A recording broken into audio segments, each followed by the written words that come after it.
You're in for a treat because you're about to see what it's like to have the fifth string quarterback come up and throw a pass. So, my name is Doug Schoeneck. I am the worship minister here at Fairfield Baptist. It's an interesting day because today is actually like my 1-year mark of being here. So that's kind of neat, you know? Yeah, I'm enjoying it. So without any delay, how about we just jump on in? So what I love about the Bible is that it's so real and authentic. It doesn't sugarcoat things in any way. It's literally the accounts of people, real people. And it doesn't just highlight the wins. You know, it's also brutally honest about the failures.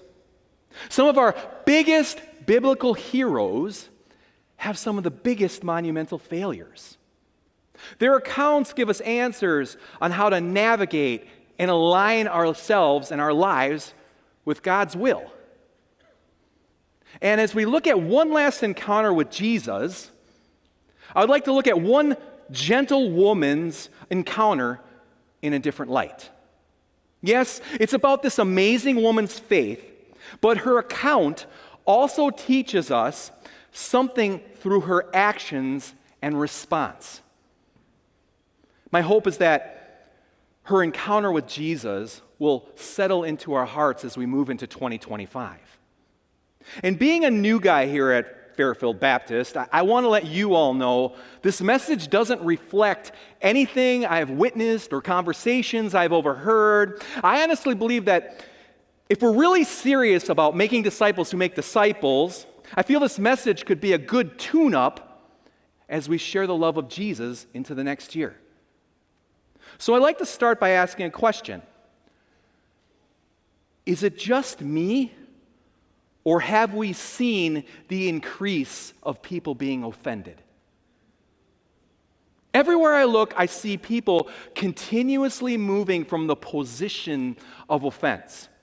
And what's really shocking to me is that our culture doesn't look at it as a character flaw or a growth area, but it's instead become this badge of honor to be worn with pride. Jesus says in Matthew 24, and then many will be offended, will betray one another, and will hate one another. The love of many will grow cold. Have you noticed how our culture moves from offense to anger into a cold heart towards one another? I've seen it in family members who won't talk any longer because of our culture's endorsement of offense. I've seen it from political opinions to financial inheritances and basically everything in between. And Jesus is saying in Matthew, this is the progression when the focus becomes the offense instead of the love for others. Offense to anger into a cold heart. And as far as I can tell, there's really only two categories for offense. One, those who have been genuinely mistreated, and two, those who think they have been mistreated. And if we're really honest, category 2 is really most likely where the majority of our offenses land. Because most of the time, we ground ourselves we ground our offense in inaccurate information and feelings and emotions, moods and personal issues and assumptions and pride and poor discernment. So here's a question. Do we as Christians have the right to be offended? Well, if we're reading our Bible, the answer is no. If we walk with Christ, we actually don't have the right to be offended. It doesn't matter what someone has done to us, even if it's 100% legitimate, because we have no idea what we fully did to Jesus. And Jesus commands us to forgive, not to be offended. Hear me on this. An offended person who cannot forgive is a person who has forgotten what they have been forgiven of. And the sad but simple truth is this: we can't even comprehend how deep we hurt God. nor can we comprehend the depth of love that it took to forgive our offenses.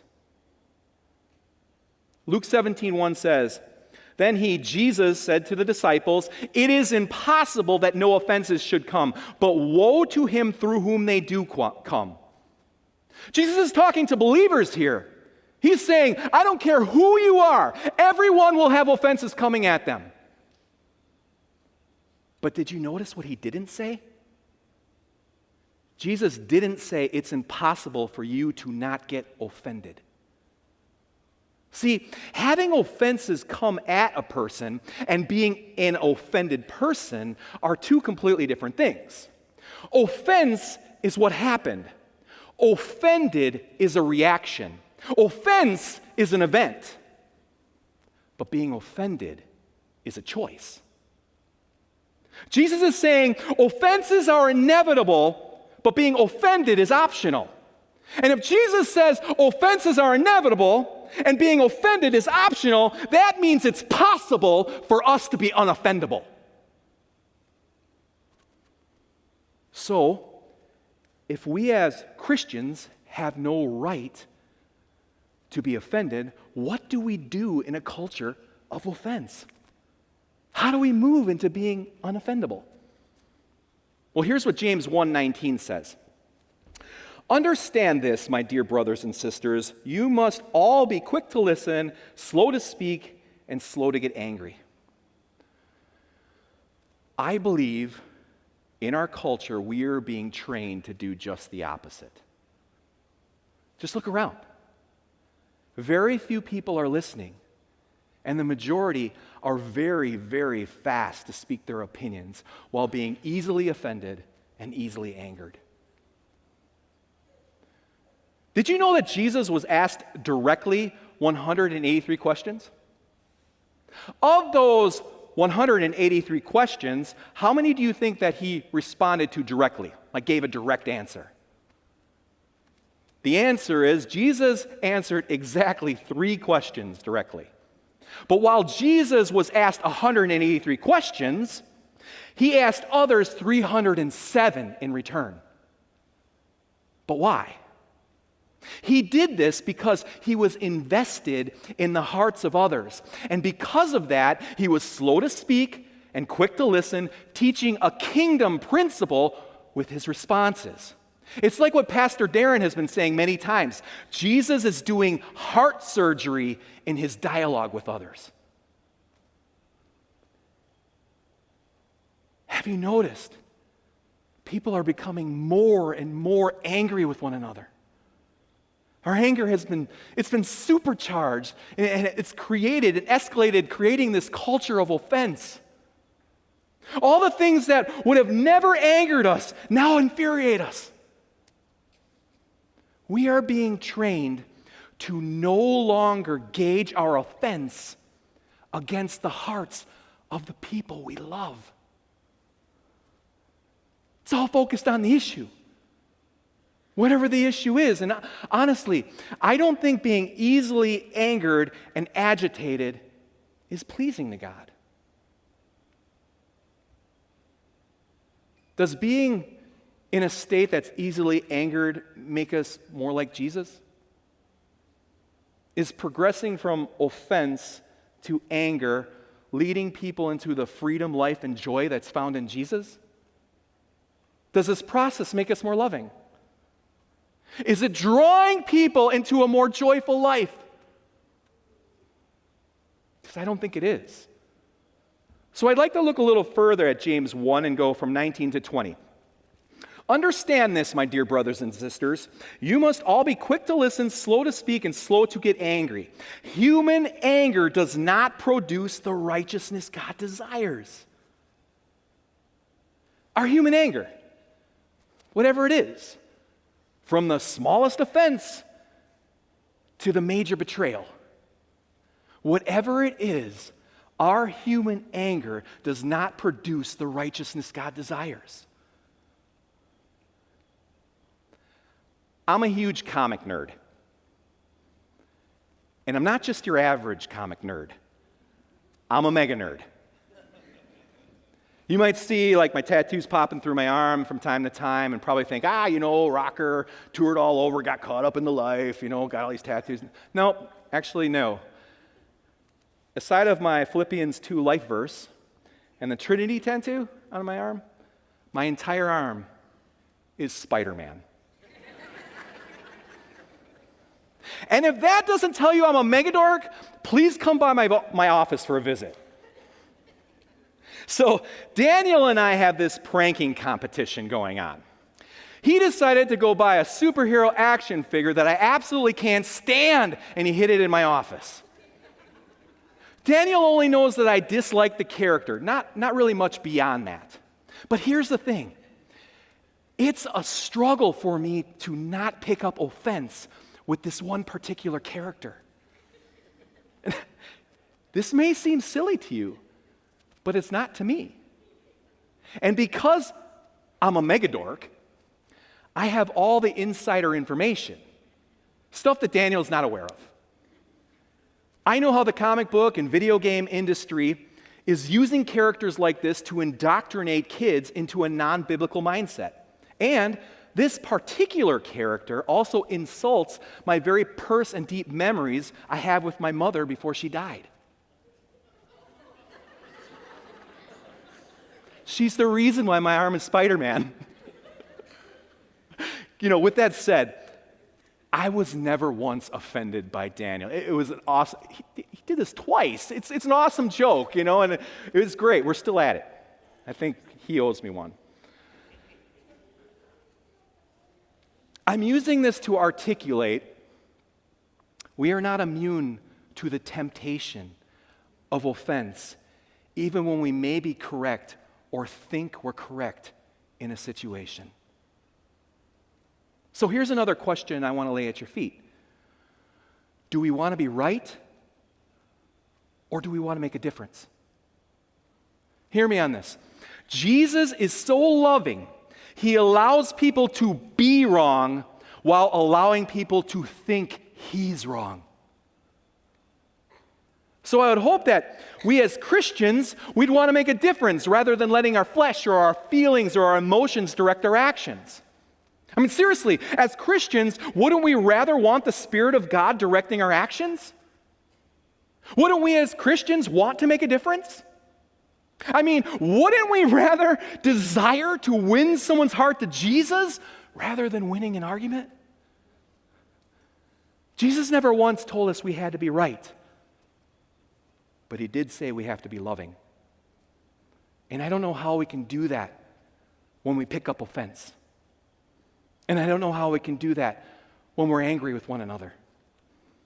And I don't know how we can do that if our love grows cold. Here at Fairfield Baptist, we want to be a church that makes disciples who makes disciples, right? See, if our response and actions to the world or each other don't display the love of Jesus, we have seriously hamstrung our words when we share the love of Jesus. So how do we learn to let go of offense and anger? Well, today I'd like to offer you two practical tools that will help us to be unoffendable. One, let's lower our expectations of people. I highly doubt there's anyone in this room who has never let anybody down. Yet I'm sure everyone in this room would like everyone else to assume good intent of them, even when it may seem like you've done something hurtful. People will let you down. You've let people down. I have let people down. Instead, take a step back, turn your sights onto Jesus, lower your expectations of people, and offer the grace to others that Jesus offers us. We're all broken. People will let you down. I'm going to let you down because I'm not perfect. People in the church will let you down. We will never live up to Jesus' standards, yet he offers us his grace. I can't imagine all the times Jesus was let down by me, yet he drew closer to me. He chased me down. He pursued me. He didn't isolate himself from me. He wasn't shocked because I screwed up. He doesn't hold a grudge against me. And he didn't pick up offense towards me, even though he's the only one who has the right. So in response, I lowered my expectations of people. I can't expect someone to read my mind. I can't expect people to never misspeak. I need to give them the benefit of the doubt. I can't expect people to be perfect, because we're all going to mess up from time to time, whether it's intentional or by accident. Number 2, let's raise our level of forgiveness. Mark 11:24-26 says, I tell you, you can pray for anything, and if you believe that you've received it, it will be yours. But when you are praying, first forgive anyone you're holding a grudge against, so that your Father in heaven will forgive your sins too. We need to forgive, release, and restore another person the same way God forgives, releases, and restores us. Practically speaking, forgiveness is the cancellation of the debt we believe we are owed. When an offense occurs, we automatically store up in our spirit that a debt is owed. Offense says you did it, but being offended says, I'll never forgive it. So if we claim to be Christians, how can we claim to hold any debt against another person? When we're making disciples, don't we proclaim about the debt we could never pay back, yet by God's grace, Jesus was sent to pay it? Isn't the entire foundation of our faith resting on the grace of God's forgiveness towards us? How can we ever feel justified in picking up any offense? How can we justify holding any debt towards anyone? Jesus said in Mark 11, you can pray for anything, but first we must forgive. And then he says, our level of forgiveness should be without limits in Matthew 18. People are watching our example. And the way we respond and forgive one another is a huge part of making disciples. Let's raise our level of forgiveness. Now, let's talk about the encounter with Jesus that speaks to our culture on so many levels. All right, read with me.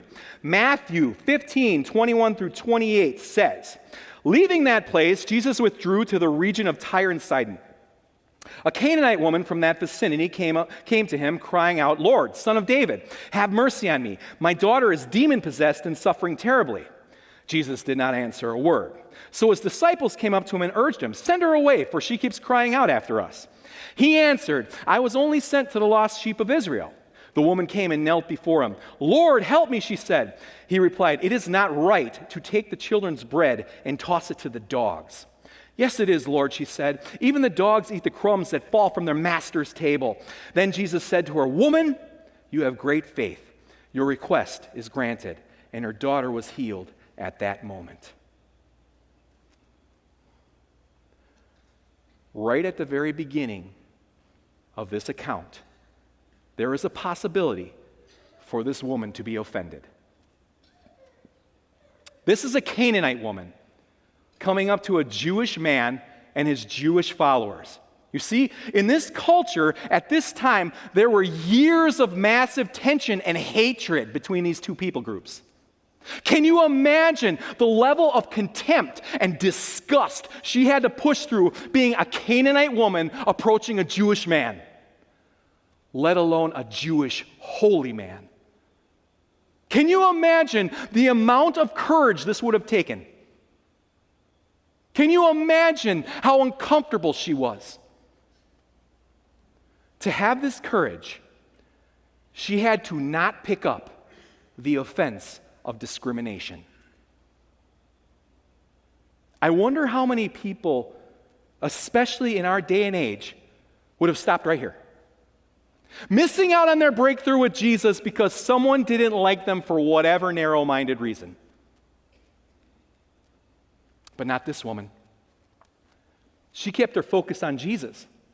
See, she had a daughter who was sick, and she heard Jesus could heal her. Now, this is a tricky spot to be in because this next offense will intensify every other offense that comes her way. And if this woman is not careful, it will rob her of her daughter's healing. It's the offense of family. Defense and protection of your family is a wonderful thing. But we're imperfect people living in a broken world. And our emotions for our friends and families can distort everything. It will distort our discernment. If we pick up offense, it's no longer defense. Because being offended causes us not to have the correct perspective. I'm a new dad. And I will tell you, when someone says something you feel is an insult towards your kid, there's a whole new level of fury that must be given over to Jesus. It's like that comic book character. I don't want my kids reading those comics or playing those games and being manipulated into believing an anti-biblical mindset.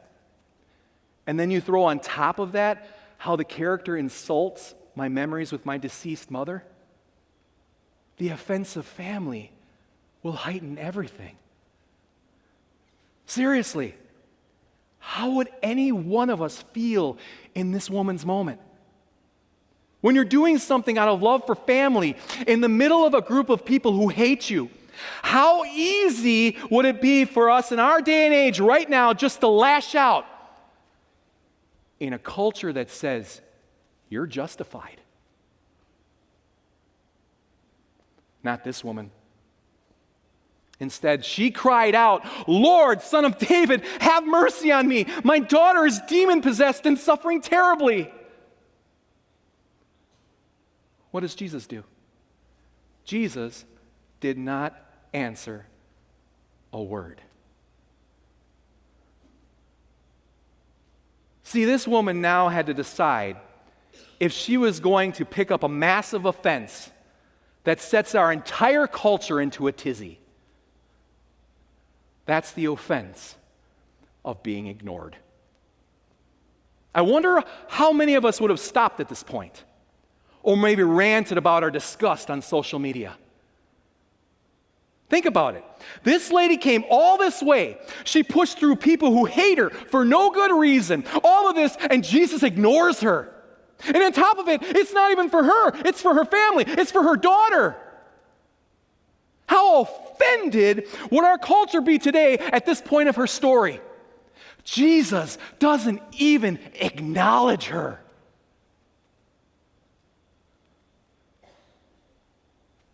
How many of us are at that point in our life right now?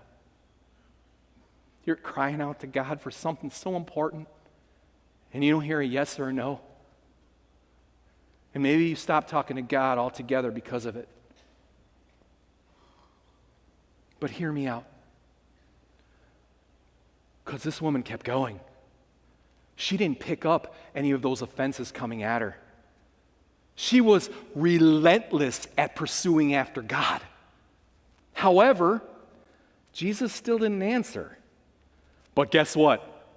The disciples did. So his disciples came to him, Jesus, and urged him, "Send her away, for she keeps crying out after us." Us. These guys who got a job with Jesus like 15 minutes ago. They now feel they have the authority to send a person away.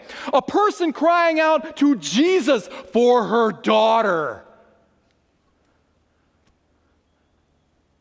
And this is a huge lesson for anyone who claims to follow Christ. Because in this context, I believe the disciples can represent the offense of the church. I wonder how many people out there blame God, but in all actuality, they're picking up the offense from the imperfect people who represent him. This is why our actions are so important.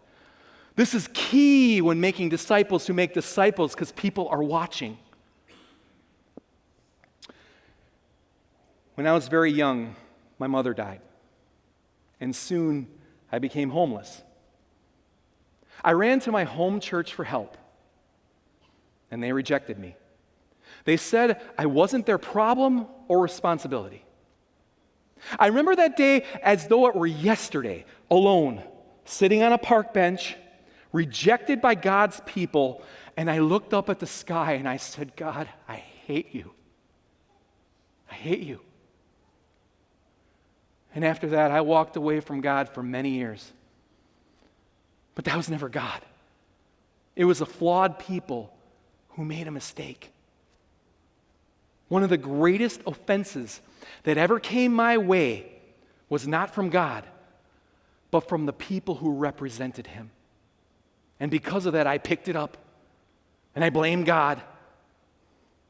And I missed out on a lot of time with a God who loved me more than I could possibly know. And on a side note,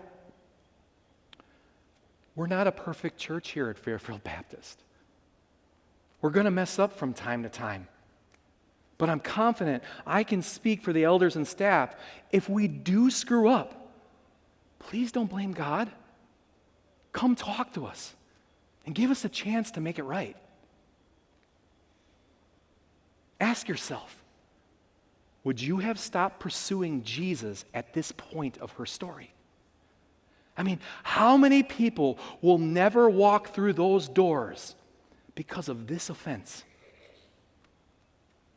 But watch. This woman, she wasn't about to project the nature of man upon the character of God. So she stayed, and because she stayed, God spoke. Jesus answered, I was sent only to the lost sheep of Israel. Can you imagine? Can you feel her heart drop into her stomach when now she is tempted to pick up the offense of insignificance? Jesus said, I am not here for you. She's in the midst of people who despise her, there for her daughter, not for herself, ignored by the man she came to see, brushed off by the people who represent him, and finally told by the one she came to see that she and her daughter weren't important enough. Is it possible most of us would have embraced one, if not more, of those offenses and responded in a way that validates the world's view? But not this woman. She changed her posture. How many of us change our posture towards the Lord when we're offended? This woman came and knelt before him. Lord, help me, she said. Instead of sitting in offense and anger, she falls to her knees in humility and helpless brokenness. You know you're on the edge of your breakthrough when you just fall to your knees, when you have every reason to leave, when you have every opportunity to pick up offense, when you have every reason to quit, and still you cry out, Lord, help me, please. How many of us respond to offense like this woman? She looked upward instead of inward. And yet after all of this, after she falls to her knees in a place of complete desperation and humility, then Jesus replied, it is not right to take the children's bread and toss it to the dogs. This is the offense of being insulted. Jesus looked at this woman who was crying out for her daughter, and Jesus calls her a dog. Let's be honest. How many of us would have stopped pursuing our breakthrough at this point? How many of us would have instantly picked up the offense of being insulted without even verifying if you were actually insulted? You see, in the context of normal Jewish culture, Gentiles or outsiders were called wild dogs because they were outside of Israel. But this lady picked up on something that I believe has everything to do with her positioning of looking upward instead of inward. And she never once picked up any of the offenses that could have distorted her discernment. She noticed that Jesus didn't say wild dog. He said pet dog. Now, if any one of us would have made it to this point, most of us would have run with the notion, a dog's a dog, man. How insulting. How dare you insult my situation, my family, and my pain? Not this woman. Again, this lady's posture was upward, not inward. See, if we're really followers of Christ, that means he's our master. And a wild dog doesn't have a master, but a pet dog does. A wild dog doesn't have shelter. A wild dog doesn't have a place. A wild dog doesn't have a name. A wild dog doesn't have an identity. A wild dog doesn't have food provided for it. A wild dog doesn't have a master who looks out for it. A wild dog can't sleep in the master's bed. And a wild dog doesn't have a master who loves it. And this woman realized a pet dog does. Maybe it has nothing to do with her being a dog and everything to do with Jesus being her master. Yes, it is, Lord, she said. Even the dogs eat the crumbs that fall from their master's table. And at that moment, she didn't pick up any of the offenses. And because she didn't, her miracle happened at that moment. Then Jesus said to her, "Woman, you have great faith. Your request is granted." And her daughter was healed at that moment. Change and breakthrough happens when we choose not to be offended. When we change our posture and look upward instead of inward. When we become counterintuitive to a culture of offense. I'm a walking miracle. You can't tell me otherwise. Jesus healed me in ways that are unexplainable without him. But that pales in comparison to the miracle of someone's heart of stone turning into a heart of flesh. When someone accepts the free gift of salvation Jesus offers them, in my opinion, that's the greatest miracle. So, if we're making disciples who make disciples, our actions have to match our words. And if I'm being completely honest, I've picked up every single one of those offenses time and time again. But this gentle woman's encounter with Jesus left me changed. Because I was the guy who was watching how she responded. She modeled what it looked like to be a Christ follower.